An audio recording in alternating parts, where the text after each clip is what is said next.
નમસ્કાર ખેડૂત મિત્રો, આગામી 24 કલાકની અંદર ગુજરાતમાં મધ્યમથી ભારે વરસાદ પડી શકે છે, કારણ કે બંગાળની ખાડીમાં સર્જાયેલ સાયક્લોનિક સિસ્ટમ, જે ખાસ તરીકે વાત કરીએ તો ઉત્તર ગુજરાતમાં ગાંધીનગર, મહેસાણા, પાટણ,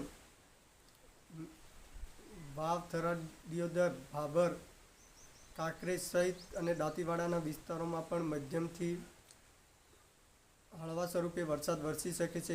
ખાસ તરીકે વાત કરીએ તો જે સરહદી પંથકો, રાજસ્થાન નજીક આવેલા જે વિસ્તારો છે, બનાસકાંઠાના ધાનેરાના વિસ્તારોમાં પણ, દાંતીવાડાના વિસ્તારોમાં પણ, પાતાવાડા નજીક આવેલા વિસ્તારોમાં પણ મધ્યમથી ભારે કેટલાક વિસ્તારોમાં વરસાદ પડી શકે છે। અને ખાસ તરીકે વાત કરીએ તો અંબાજી, દાંતા, જળોત્રા, સાબરકાંઠા અને હિંમતનગરના વિસ્તારો, હિંમતનગર, વિજયનગર, પોળા સહિત અનેક વિસ્તારોની અંદર મધ્યમથી ભારે વરસાદ પડી શકે છે। કેટલાક વિસ્તારોની અંદર ભારે ગાજવીજ સાથે વરસાદનું પડી શકે છે તેવું અનુમાન કરવામાં આવેલ છે। ખાસ તરીકે વાત કરીએ તો મધ્ય ગુજરાતમાં અમદાવાદ, આણંદ, ખેડા, પંચમહાલ, દાહોદ, ગોધરા, અરવલ્લી, મહીસાગર સહિત અનેક વિસ્તારોની અંદર પણ મધ્યમથી તેજ વરસાદ પડી શકે છે। ખાસ તરીકે અરવલ્લીના મોડાસા, મેઘરજ, માલપુરના વિસ્તારો હોય અને વડોદરાના ડભોઈ, ડેસર, કરજણના વિસ્તારો હોય અને અમદાવાદના ધંધુકા, ધોલેરા સહિત અનેક વિસ્તારોની અંદર પણ મધ્યમથી તેજથી ભારે વરસાદ પડી શકે છે। અને અરવલ્લીના મોડાસા, મેઘરજ, માલપુર સહિત અનેક વિસ્તારોની અંદર પવન વેગથી વરસાદ વરસી શકે છે। પવનની ઝડપ 45થી 50 કિમીની આસપાસ રહેશે। કોઈક 1-2 સેન્ટરની અંદર ભારે અતિ ભારે ગાજવીજ સાથે વરસાદ પડી શકે છે।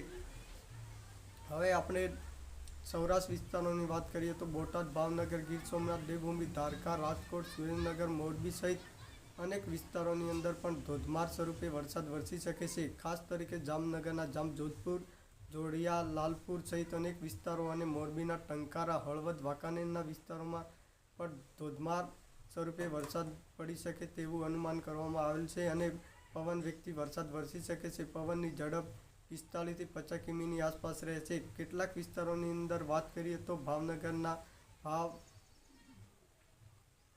ભાવનગર, સિહોર, ઘોઘા, મહુવા, જેસર સહિત અનેક વિસ્તારોની અંદર પણ ધોધમારથી મધ્યમ સ્વરૂપે વરસાદ વરસી શકે છે। ખાસ તરીકે વાત કરીએ તો દેવભૂમિ, દ્વારકા અને ભાવનગરના વિસ્તારોમાં પણ મધ્યમથી હળવા સ્વરૂપે વરસાદ વરસી શકે છે। કોઈ 1-2 સેન્ટરની અંદર ભારે ગાજવીજ સાથે વરસાદની અનુમાન તારવામાં આવેલ છે।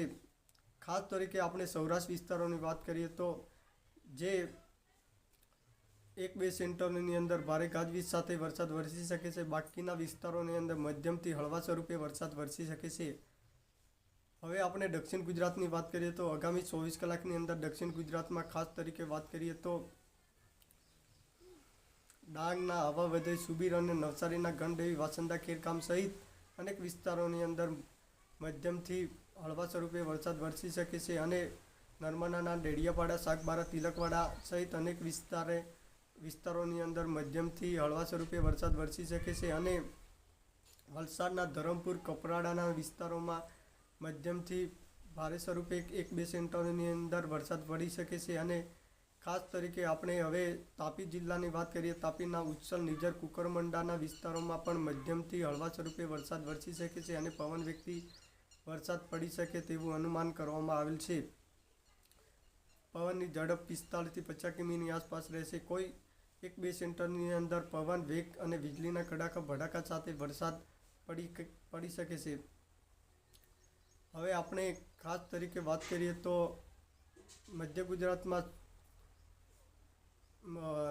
જે વિસ્તારો છે તે વિસ્તારોની અંદર મધ્યમથી હળવા સ્વરૂપે વરસાદ વરસી શકે છે। અને દક્ષિણ ગુજરાતમાં જે છોટાઉદેપુરના વિસ્તારો છે, જે છોટાઉદેપુરના સંખેડા, બાટલી, કાંઠના વિસ્તારોમાં પણ મધ્યમથી હળવા સ્વરૂપે વરસાદ વરસી શકે છે અને પવન વેગથી વરસાદ પડી શકે તેવું અનુમાન કરવામાં આવેલ છે।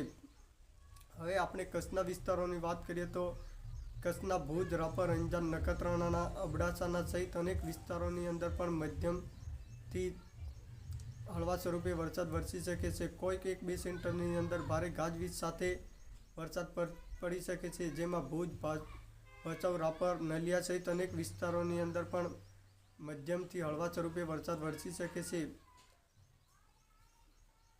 જે વરસાદ વિશે માહિતી આપવામાં આવેલ છે તે લાઈવ અપડેટ અનુસાર આ વરસાદના સમાચાર મૂકવામાં આવેલ છે. આગામી 2 દિવસની અંદર ગુજરાતમાં વરસાદ પડી શકે છે તેવું અનુમાન કરવામાં આવેલ છે.